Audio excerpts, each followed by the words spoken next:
Welcome back friends, this is current affairs funda. आज की इस वीडियो में मैं आपको डेटा इंटरप्रिटेशन का एक क्वेश्चन बताऊंगा। ये क्वेश्चन बेसिकली बोट बेस्ड पर आधारित है कम्प्लीटली। जो क्वेश्चंस आपके बोट से रिलेटेड आते हैं कि टोटल नंबर ऑफ बोट कितने डाले गए, कितने कास्ट बोट हुए, टोटल कितने बोट थे, इसमें से कितने वैलिड थे, कितने इनवैलिड थे, तो इसका कंप्लीट कंसेप्ट जो है वो मैं यहाँ पर डिस्कस करूंगा। और इस क्वेश्चन में एक क्वेश्चन जो है वो एसबीआई पीओ लेवल का भी है, तो आप इस वीडियो को एंड तक देखें ताकि आपको ये क्वेश्चन भी समझ में आ जाए कि इस क्वेश्चन के पीछे बेसिक फंडा क्या है। तो अगर पहली बार आप ये वीडियो देख रहे हैं तो इस चैनल को आप सब्सक्राइब कर लें। साथ में दोस्तों बेल आइकन पर क्लिक करके सारे अपडेट्स आप पा सकते हैं, और इस वीडियो को लाइक करें, कमेंट करके आप अपने डाउट जरूर पूछें, साथ में इस वीडियो को शेयर करना ना भूलें। सबसे पहली चीज मैं आपको यहाँ पर एक कंसेप्ट क्लियर करना चाहूंगा कि बोट का कंसेप्ट क्या होता है। देखिए, इसमें दो सेगमेंट काम करते हैं। सबसे पहले केस की हम यहाँ पर बात करेंगे और फिर सेकंड केस की बात करेंगे। तो अगर मैं पहले केस की बात करूं कि आपको तीन एंटिटी केवल दी है। एक आपको दिया है कि टोटल बोट जो है ये सपोज करिए 100 दिए हुए हैं। सपोज कर लीजिए कि आपको टोटल बोट जो है ये 100 दिए हैं कि आपके गांव में या आपके विलेज में टोटल बोटर कितने होंगे, 100 होंगे। अब इसमें से आपको डायरेक्टली दिया है कि बैलेट बोट कितने हैं। बैलेट बोट आपको दे दिया गया है, सपोज करिए बैलेट बोट 30 दे दिया। तो एक चीज मैं आपको बताना चाहूंगा कि यहां पर क्वेश्चन ये कहना चाह रहा है कि टोटल नंबर ऑफ बोट जो है ये कितने हैं, ये है आपके 100, ठीक है। जिसमें से बैलेट वोट हैं वो कितने हैं, आपके 30। तो जो रिमेनिंग पोर्शन होगा वो 100% इनवैलिड वोट का ही यहाँ पर माना जाएगा। तो इनवैलिड वोट यहाँ पर कितने हो जाएंगे, हमारे 70। अब इस क्वेश्चन का एक दूसरा प्रारूप और तैयार होता है, जो कि ये वाला जो क्वेश्चन था इसको मैंने इस वीडियो से पहले डिस्कस किया था। सेकंड सेगमेंट में मैं किसी दूसरे क्वेश्चन की बात करूंगा। अगर सपोज करिए कि आपको कोई एक क्वेश्चन इस तरह से दिया गया है कि कोई एक विलेज है और जिसके अंदर सपोज करिए टोटल जो है वो बोट जो आपको दिए गए हैं सपोज करिए कि 100 है, ठीक है। अब इसमें एक कंडीशन दे दी गई है कि 60% जो है वो कास्ट बोट है। तो अगर कह दिया आपसे कास्ट बोट, इसका मतलब कि टोटल बोट कितने थे 100 और बोट कितने डाले गए, ये कास्ट बोट है ना। 60% अगर मैं कास्ट बोट निकालता हूं तो 100% का 60% निकाल दिया, कितना आ गया 60। अब एक चीज ध्यान रखना कि टोटल कास्ट बोट के अंदर दो चीजें ऑलरेडी होती है, एक आपके बैलेट वोट और एक आपके इनवैलिड वोट, ठीक है। तो यहां पर अगर आपको दिया गया है कि इनवैलिड वोट भी साथ में दिए गए हैं, सपोज करिए 30, तो आपको बैलेट वोट बताने हैं। तो बैलेट वोट कितने हो जाएंगे, आप देखो टोटल कास्ट वोट आपने निकाली है 60, इसमें से इनवैलिड वोट कितने हुए 30, तो 60 minus 30 equal to ballot vote कितने हो जाएंगे, ये हो जाएंगे 30। इस चीज का ध्यान रखना कि क्वेश्चन का नेचर किस तरह से है। अब स्टार्ट करते हैं आज की ये क्लास। सबसे पहली चीज आपको जो यहाँ पर डेटा दिया है, इस डेटा को मैं आपको इनकोड करूंगा। ये जो इनकोडेड फॉर्मेट में इसको मैं डिकोड करके आपको बताऊंगा कि ये डेटा क्या कहना चाह रहा है। इसमें विलेज दिए हुए हैं ABCDE, उसके बाद में नंबर ऑफ रजिस्टर्ड बोट्स दिए 3400, 4400, 560, इस तरह से आपको नंबर ऑफ रजिस्टर्ड बोट दिए हुए हैं। साथ में एक चीज दी है percentage of vote cast out of registered vote, मतलब कि 60%, 70%, इस तरह से आपको ये डेटा भी दिया हुआ है, ठीक है। कितने बोट कास्ट यहां पर हुए हैं ये डेटा आपको 2013 का दिया है। फिर अगर मैं बात करूं इनवैलिड वोट की, तो देखो इनवैलिड वोट यहां पर ये डायरेक्ट यूनिट में दिए, ये किसी परसेंटेज में नहीं है। 160, 86, 68, 135 और 89। अब मैं केवल इस क्वेश्चन के लिए आपको एक का कंप्लीट डेटा यहां पर आपको निकाल के दिखाता हूं। सपोज करिए कि मुझे विलेज ए का कुछ डेटा निकालना है कि यहां पर बैलेट वोट कितने हैं ये। तो देखिए ए में टोटल कितने रजिस्टर्ड वोट्स हैं, रजिस्टर्ड वोट दिए हैं 3400, तो हम ये कह सकते हैं कि यहां पर इस विलेज में इतने वोटर हैं, रजिस्टर्ड हैं। फिर कहा गया percentage of vote cast out of registered vote, तो 3400 का यहां पर आपको निकालना है 60%। तो यही तो हम इक्वेशन लिखेंगे। अब ये 2 जीरो ऐसे ही कैंसिल हो जाएंगे, 34 इंटू 60 ये आपको करना होगा। तो कंप्लीटली आपकी डिजिट कितनी आ जाएगी, 2040। तो हम कह सकते हैं कि percentage of vote cast out of registered vote 60% है। तो अगर वोटों में इसकी गिनती की जाए तो कितना हो जाएगा, 2040। अब दूसरी चीज ध्यान रखना कि यहां पर इनवैलिड वोट ये आपको 160 दिए। तो अगर इनवैलिड वोट मुझे यहां पर बताया गया है कि 160 इनवैलिड वोट है, तो अगर आप यहां पर बैलेट वोट निकालोगे तो बैलेट वोट निकालने के लिए क्या करना होगा कि टोटल कितने वोट कास्ट हुए, 2040 वोट डाले गए, कास्ट हुए, और इसमें से इनवैलिड कितने थे, 160 थे। इनवैलिड हो गए 160, तो बैलेट वोट रिमेनिंग हो जाएंगे 2040 माइनस 160, और ये आपको कितना मिल जाएगा 1880। ये आपको बैलेट वोट मिल गया। तो इस तरह से हम बैलेट वोट हर एक क्लास का सबसे पहले कैलकुलेट कर लेंगे, हर एक विलेज का। तो ये हो जाएगा 1880। इस तरह से क्लास बी की भी हम बात करेंगे। बी का डेटा जो आएगा उसको यहाँ पर निकालेंगे, सी का डेटा, डी का डेटा और ई का डेटा। अब इनके ऊपर क्वेश्चन आपके परफॉर्म होंगे। वो किस तरह से होंगे, एक एक क्वेश्चन को हम यहाँ पर डिकोड करते हैं। सबसे पहला क्वेश्चन आपकी स्क्रीन पर है। इसमें कहा गया है कि मैंने यहाँ पर कैलकुलेट करके रख लिया है बैलेट वोट कितने कितने हैं। ठीक है, ये कैलकुलेशन मैंने खुद से की है। तो आप क्या करना कि जब कभी भी आपको इस तरह का क्वेश्चन दिखे इस नेचर का, तो आप क्या करना, अपने आप से कैलकुलेशन करके एक टेबल बना लेना अपनी कॉपी पर और बैलेट वोट वहां पर लिख लेना, जिससे आपका क्वेश्चन बहुत आसान हो जाएगा। पहले क्वेश्चन में आपसे कहा गया है what is the average of total ballot votes. Question ध्यान से पढ़ना कि आपको यहां पर एवरेज निकालना है बैलेट वोट का ए, सी और डी। ठीक है, तो सबसे पहले क्या करना है कि आपको बैलेट वोट का एवरेज निकालना है। इसके लिए क्या करना होगा कि आपको ए क्लास का प्लस जो विलेज ए है और उसके बाद सी है प्लस डी है, इसको 3 से डिवाइड करना होगा।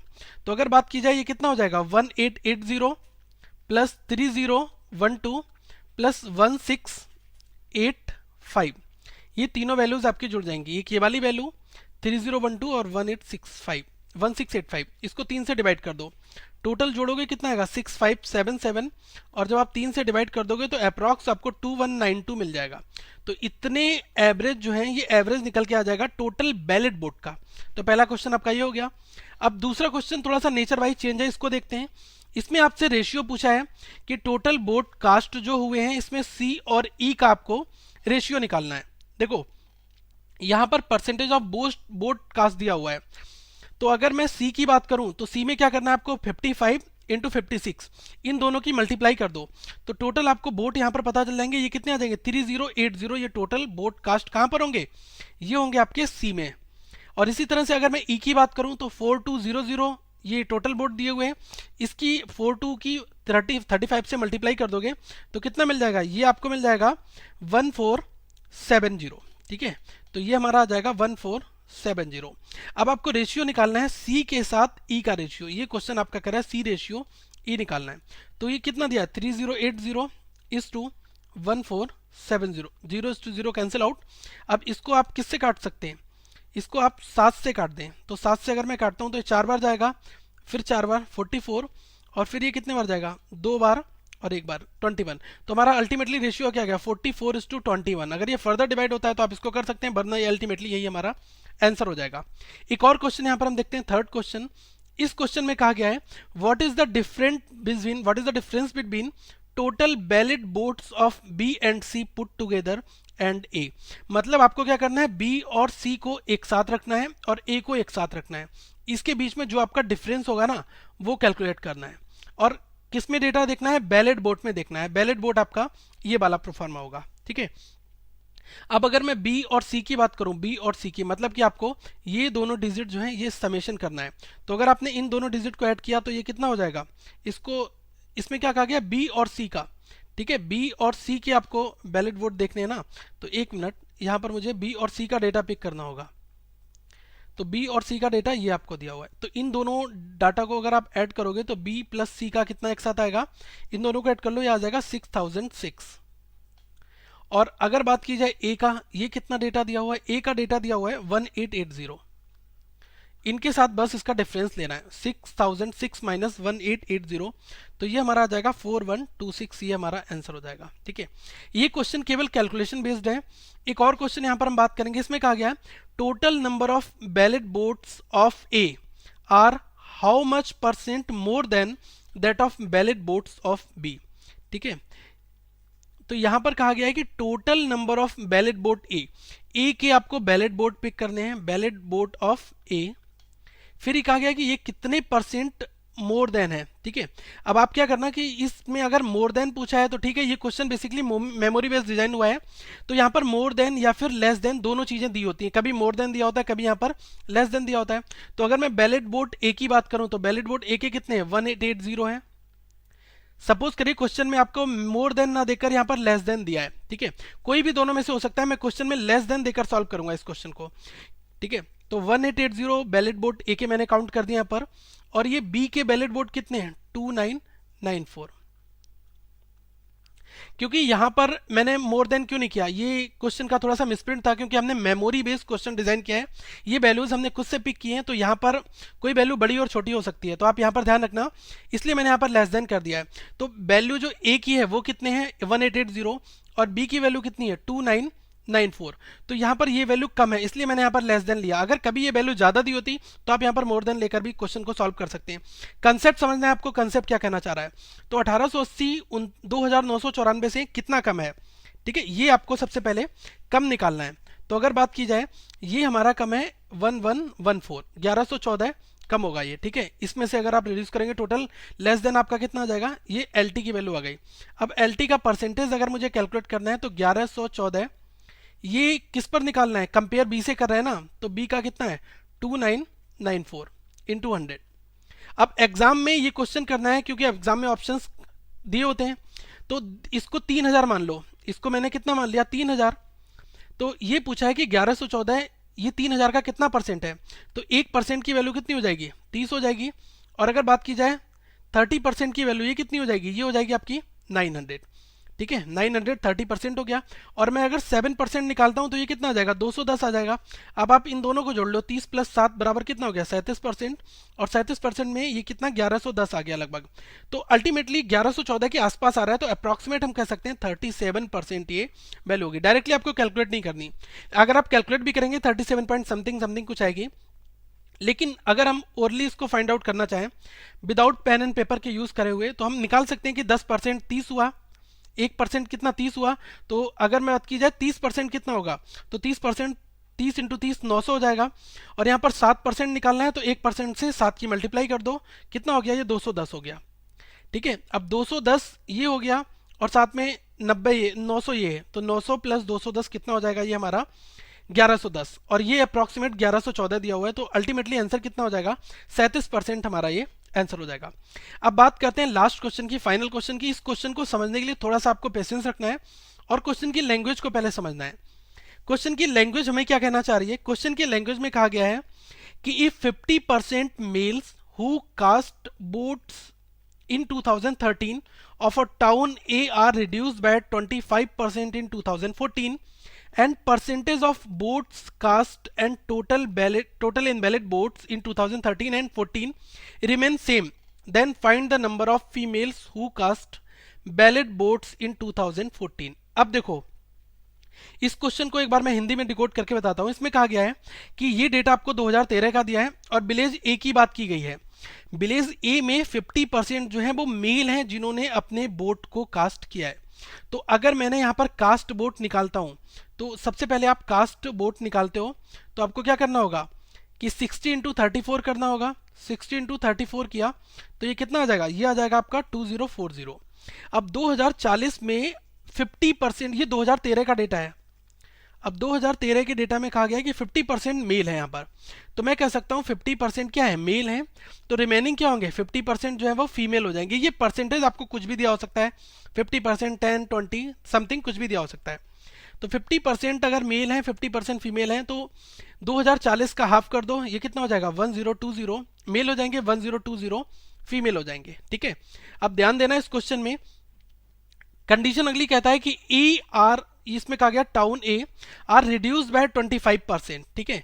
अब ये कितना है 25% जो है रिड्यूस हो गए। 25 मतलब 1/4 इसका रिड्यूस कर दो, तो इसका अगर मैं 1020 का 25% निकालता हूं तो ये हमारा कितना आएगा 255 आएगा। 1020 माइनस 255 अगर मैं करता हूं तो ये मुझे कितना मिल जाएगा यहाँ पर 765, ये मुझे मेल मिल गए, ठीक है। अब यहां पर ध्यान रखना कि टोटल आपका कितना था 2040, ये हमारा टोटल था, इसको मैं यहां पर लिख रहा हूं टोटल को। अब एक चीज और यहां पर समझना कि 2040 में मेल और फीमेल दोनों थे। अब अगली बार यहां पर एक कंडीशन और दी है कि जो ये है ना ये दोनों सेम है, रिमेन द सेम, मतलब कि इनवैलिड वोट्स जो है वो सेम रहेंगे 2013 और 14 में। तो यहाँ पर 160 है, तो 2014 की टेबल बनाओगे वहां पर भी इनवैलिड वोट आपके कितने रहेंगे, ये भी 160 रहेंगे। अब ध्यान ये देना आप इस क्वेश्चन में कि 2040 जो है टोटल ये वोट है, इसमें मेल और फीमेल दोनों काउंट है। तो सबसे पहले मैं क्या करने वाला हूं कि 2040 में से इनवैलिड वोट निकाल दे रहा हूं। इनवैलिड वोट कितने हैं 160 है, क्योंकि 2014 में भी यही सेम रहेंगे। तो 2040 में से मैंने 160 जो है ये वोट निकाल दिए, ठीक है। अब 160 निकालने के बाद ये आपकी कितनी डिजिट आएगी, 1880, ठीक है। अब ध्यान रखना कि 2014 में ये 25% मेल रिड्यूस हो जाते हैं, तो ये मेल जब रिड्यूस, तो इसमें से आप मेल भी हटा दो। 1880 में से क्या करो, मेल को 765 मेल भी रिड्यूस कर दो। तो जैसे ही आपने ये वाली वैल्यू रिड्यूस की तो आपका कितना आ जाएगा, 1115। ऐसा मैंने क्यों किया, क्योंकि मैं आपको बताना चाहूंगा कि ये कहा गया है कि 2014 में मेल जो है वो 25% कम हो जाते हैं। तो 25% जो वोट अगर मेल के कम हो जाएंगे तो वो किधर एडजस्ट हो जाएंगे, वो फीमेल्स में ऐड हो जाएंगे। ये क्वेश्चन का लॉजिक है। तो अल्टीमेटली यहाँ पर कितना आ जाएगा, 1115, ये आपके फीमेल वोट्स हो जाएंगे, ठीक है। अब इस क्वेश्चन को एक हम और तरह से सॉल्व कर सकते हैं, वो भी आप समझ सकते हैं। दोनों तरीके से क्वेश्चन का आंसर जो है वो सेम आएगा। अब एक बार थोड़ा सा ध्यान दे लो, इस क्वेश्चन का दूसरा पैटर्न मैं आपको और बता रहा हूं। सबसे पहली चीज, अब अगर इसको दूसरे पैटर्न से हमें सॉल्व करना है तो सबसे पहले आप क्या करो कि इसमें हम टोटल निकाल लेते हैं। टोटल हमें पता है कि दोनों तरफ हमें कितने दिए हुए हैं, 2040 जो है ये हमारा टोटल आएगा। तो जब हमें पता है कि टोटल हमारा 2040 है तो मैंने क्या करा, डिवाइड कर दिए दोनों में बराबर बराबर, 1020 इधर 1020 इधर, ठीक है। अब आप क्या करो कि 1020 में से 25% रिड्यूस कर दिए, कितना हो गया, ये आपका हो गया 765, ठीक है। ये कितना हो गया 765, इसमें से आपने 25% रिड्यूस कर दिए। तो ये जो 255 इसका आपने 25% निकाला था 1020 का, ये इधर ऐड हो जाएंगे। तो इधर ऐड होने पर अगर मैंने 255 ऐड कर दिए तो इधर कितने हो गए, 1275। अब 1275 हो गए। अब इसमें से मुझे इनवैलिड वोट हटाने हैं, क्योंकि इनवैलिड वोट दोनों जगह सेम है, 2014 और 13 में सेम रहेंगे। तो इसमें से आप 160 और लेस कर दो। तो 160 लेस करोगे तो आपको आंसर सेम मिलेगा, 1115। तो अल्टीमेटली दोनों साइड से हमारा आंसर सेम ही आएगा। आई होप कि आपको ये डेटा इंटरप्रिटेशन समझ में आया होगा। दोस्तों, अगर आपको ये वीडियो पसंद आया तो आप इस वीडियो को लाइक करें, और डेटा इंटरप्रिटेशन की प्रॉब्लम्स आप यहाँ पर देख सकते हैं। साथ में लोगों पर क्लिक करके इस चैनल को आप सब्सक्राइब भी कर लें, और आप हमें ट्वीट कर सकते हैं एम करंट अफेयर्स पे। कुछ प्लेलिस्ट यहाँ पर दी हैं, आप इनको देखकर फॉलो कर सकते हैं। साथ में इस वीडियो को लाइक करें, चैनल को सब्सक्राइब करें और शेयर करना ना भूलें। Thank you friends, have a good day.